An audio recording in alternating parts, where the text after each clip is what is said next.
Alrighty, what is up YouTube? So today I'm going to be replacing the timing belt on this 3rd gen 4Runner right here.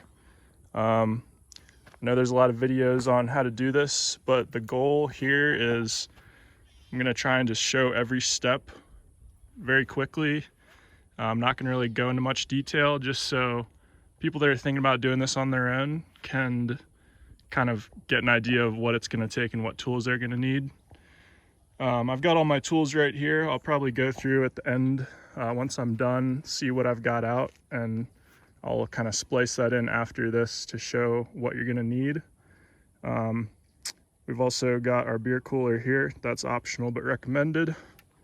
It's currently Saturday, and hoping to have this done before I go to work on Monday. You can see it's a beautiful day out here in the Palisades, Idaho.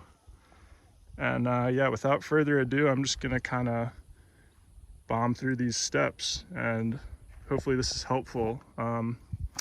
If you do find this a helpful format, let me know, and I'll possibly do some more videos like this for kind of more in-depth, not more in-depth, more quick overviews of how to do work on your 3rd gen, because that's what I do daily.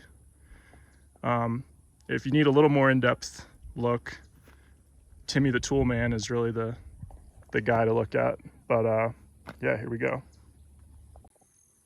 All right, so we're flashing forward. It's the next day. I just finished getting my timing belt on here, as you can see. Got the new sticker right there. Just ran it for the first time. Everything looks good. So what tools are we gonna need? I'm not gonna go over all the basic ones, because if you're doing your timing belt, you should probably have some tools with you. You probably shouldn't be doing this for your first time. But I'll just touch on some of the specialty ones you might want to pick up. Probably the weirdest one is going to be 10mm Allen wrench. You're going to need this to get the timing belt tensioner off. Luckily I had one on hand. There's a ton of 12 and 14mm bolts, so if you don't already have them, I'd recommend getting some ratcheting wrenches to get into the really tough spots. You might be able to do it without them, but I wouldn't trust it. And then of course you got your breaker bar. I've got this adjustable one, so it's not adjusting right now, but got to be able to turn the engine over for the most part with this guy to get everything lined up at top dead center. Other than that, just have your regular socket wrenches available. Might need some clamps to get the timing belt lined up at the top of the left and right cams while you're getting it around the crankshaft. That was a big help for me. Other than that, maybe a pry bar or two to get some of these seized on parts persuaded off of there. But yeah, now we'll flash back to the previous day.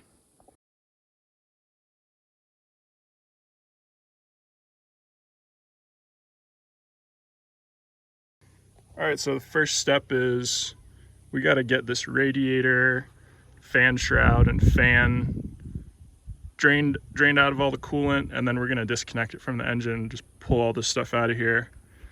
All right, here we are under the car. This is the radiator right here. Here's our drain plug, so I'm going to take that out and drain it into the catch basin. All right, we got that draining. You don't need to take the wing nut all the way out because it's going to spray everywhere, as I just learned the hard way. So we can just let it dribble out like that and work on some of the connections up top. All right, so back up top, I'm going to start undoing these bolts so that we can slide the radiator out. Undo this hose here. It looks like the fan shroud's going to have to slide back first, so I'm going to undo those bolts too. All right, so we got all the hoses disconnected. This one from the engine's still leaking. Probably just leave this catch basin down here. These two right here are for your transmission, so there'll be a little bit of ATF flowing out of there, but not more than is in the tubes. There's a shit ton in the actual tranny, so we should be good. Here's a view from up top of the radiator coming out. You can see the fan shroud's disconnected and kind of pushed back. So I'm gonna finish pulling this out. It's in there a little tight, so I'll need both hands. And then this will come back and come out of the same place, and we'll work on getting the fan and these accessory belts pulled off. All right, we got the radiator out. She was in there pretty tight, so I ended up actually having to loosen the top bolt on these radiator brackets, which gave it enough wiggle room to give me a little more free space to slide that thing out of there. Looks like I'm gonna have to take the fan off before I can get this shroud out, just because of the clearance in here. So it looks like 412 millimeters. I'll get that done and be back. All right, so I just got the fan off and the fan shroud out of there. This thing was seized on there pretty good even after I took the bolts off, so had to do some prying, which was fun. And our engine coolant is still leaking out down there pretty steadily, so I'm just gonna leave that all set up. But now we gotta take all these accessory fan belts off. So to get these 3 belts off, we're gonna loosen a series of bolts. The alternator slides, this bottom pulley down here slides, and then I think this is the power steering pump possibly, or, well, might be the air conditioner, but no, I'm pretty sure that's the power steering. That one slides too. So I'll give you a bit of a closer look at that, and there's a tensioning element too that you can see right there that we'll have to loosen. This little pulley down here we're gonna have to go underneath and loosen. The alternator's pretty simple. You can see where it slides right there, and there's a tensioning bolt as well. So I'm gonna loosen all those up and slide these belts off. All right, I got those belts off. The next thing is this cover pulley thing is coming off, and then we can get into the timing cover. Just to give you an idea of how long this has been going.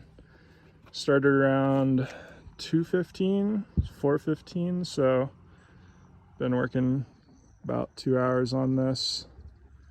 Okay, so we got that cover off. I ended up having to take out 2 more 14 millimeters on the power steering pump to get it out of the way. And this might be the jankiest part of the way that I'm gonna do this. I don't have an air compressor. So to get this bolt off of the crank here, we're gonna stick our 19 millimeter socket on there with a breaker bar on the frame, and use the starter to crank it over one time and break this thing loose. All right, here we go. We've got the key in the ignition. I'm gonna crank it for 1 second. I do not want to start it. Should be able to hear it break loose, I believe. Let's see what happened. All right, that was a lot less janky than I thought. Got it on the first try. She feels loose, so, you know, I don't see any problem with doing it that way. If it works, it works. So I'm gonna get that out of there. Probably, I think we have to take this cover off and go from there. All right, we're back here underneath, and here's the crank pulley that we have to pull off, and I'm gonna get under here with some gloves and just try and yank it. But the name of the game today has been stuff seized on from East Coast driving, so we'll see what it takes. We'll check back in when we got that thing taken off. All right, well, got this crankshaft pulley harmonic balancer assembly off. That was just as horrible as I expected, so beware when you do this job. Some people have had to use pullers, like a 3-arm puller on this. I really didn't have to want to have to do that. Fortunately I didn't, but it's getting pretty dicey there. You can damage the harmonic balancer using one of those, but probably would have made this a lot easier. So on to the next step. All right, so I got that cover off. I re-threaded the crank bolt. So what I'm gonna do now is crank this thing with my breaker bar until everything lines up to top dead center. All right, we got everything lined up at top dead center. You can see that the marks on the two camshafts also line up with that little mark on the crankshaft. Next thing we're gonna do is take off the the AC compressor right here so that we can get better access to the tensioner and start taking stuff off of here. All right, so we got the 4 bolts off of the AC compressor there. Now we're working on taking off the bolts off the AC compressor mount off the engine block. Turns out there's actually 5 14mm bolts. You can see them back there. All right, so the AC compressor bracket is out of here. It took some serious gymnastics. This is the tensioner right here. I don't recommend trying to reuse this because you need to compress it to reinstall it, which is a nightmare. The new ones come with a pin, which will be right here that you pull out, and it'll tension the entire timing belt assembly. So the first step of taking the timing belt off is to take off these 2 bolts, drop it down, and then we'll pull the timing belt. All right, we're making good progress. Got the tensioner taken off. Got it right here. As you can see, this is the tensioner part right here, and this is where the pin lines up and holds it down for you to install it. So we're going to be replacing that whole thing. Got the timing belts off. So now we got the water pump here to take off, and I've also got a thermostat and camshaft seals, a couple bearings. So I'm gonna go do a little bit of research. All right, it's been a little bit. I think I'm gonna hold off on replacing the camshaft and crank seals. Unfortunately, I don't have the right tool to hold these gears in place while I unloosen these bolts, which is really going to throw off that repair. So against better judgment, we're going to hold off on that. I'm still going to replace all of these tensioners and the water pump and everything. So we're going to start on that. All right, I got these 2 rollers replaced. So next I'm going to take off this hose that's been leaking all day and get ready to replace the water pump right here, which should be fairly quick, hopefully. All right, so we got the water pump off. We pulled the gasket off, and it's important to make sure this is going to be all clean for the new gasket. So I'm going to spend a little bit of time cleaning that up, and then we'll get water pump, thermostat, and start putting stuff back together here in a second. All right, we're back. We skipped a few steps. We got the water pump installed with the new gasket and the thermostat that goes to the radiator here, and I've started putting on the timing belt. What you want to do is line up this alignment basically with the right cam goes to right cam, left cam goes to left cam. Pretty simple. Clamp those into place. And then we're going to feed this around the water pump and around the crankshaft as tight as it will go to make sure the timing's set right. And the tensioner down there, once we install it, we'll take the rest of the slack out and we'll have a properly tensioned, timed timing belt. All right, so I've got the timing belt on, and what I'm going to do is crank it by hand to full rotations to make sure that everything lines up back at top dead center, because the last thing that we want is to do all this work and then have it be fucked up. So we're going to do that before we install the timing belt tensioner, and then once we confirm everything looks good, we'll install the timing belt tensioner and pull the pin. Alrighty, I think we've got this dialed. It's getting a little dark out here, as you can tell. I don't know what time it is, probably around 10, so that means this is an 8-hour job so far. But yeah, I'm gonna get the tensioner put on. So I'm gonna pull the pin and see what happens. Get this thing put back together. All right, I got this thing sitting the way I like it. Took a couple of attempts. Right here we've got the pin for the tensioner. So if I mess this up, I guess I'm not going to work on Monday, but here goes nothing. And she's in there like swimwear, looking good. Now we just got to put it back together. All right, we're back. It's another day, day 2. I kept working last night putting things back together until I ripped the cam sensor position wiring harness clear off the wires, trying to get it reinstalled. But I think I've got it back to a place where it's going to work. I cranked the engine over one time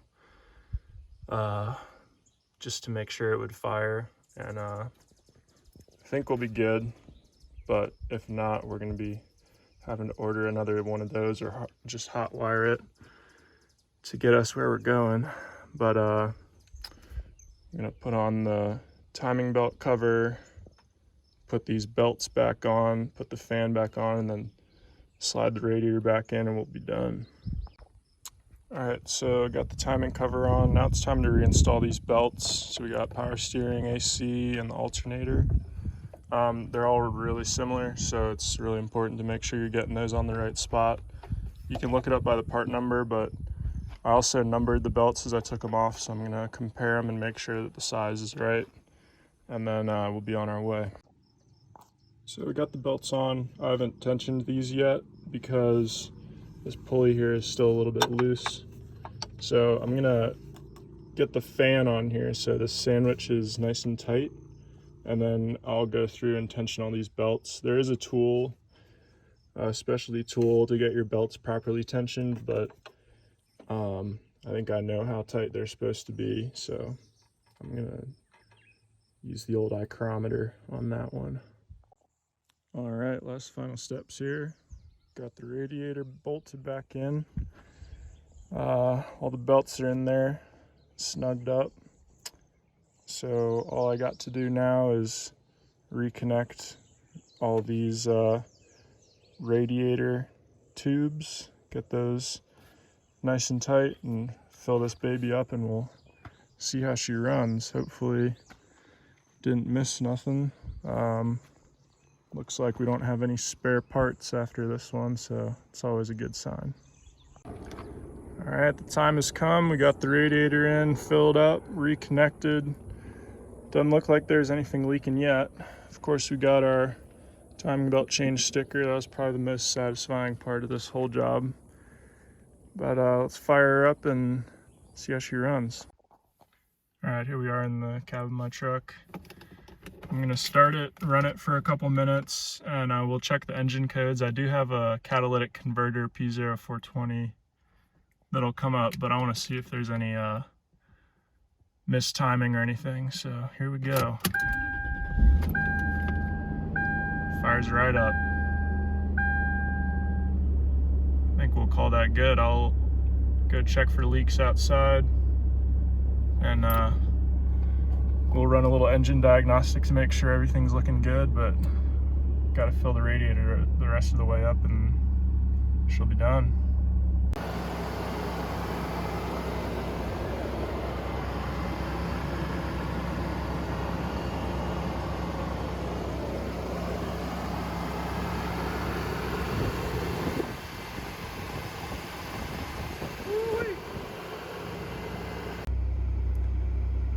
I just ran the engine codes as expected. We got the catalytic system below efficiency. I'm gonna ignore that for now. But yeah, other than that, I think she's gonna work. All right, well, good deal. Got her taken care of. Thanks for tuning in if you made it this far. Get my stuff put away. Like I said, let me know if you enjoy this format, or if there's any other kind of 3.4 liter repair or 4Runner videos you'd like to see, I can try and put some more together. And yeah, happy weekend.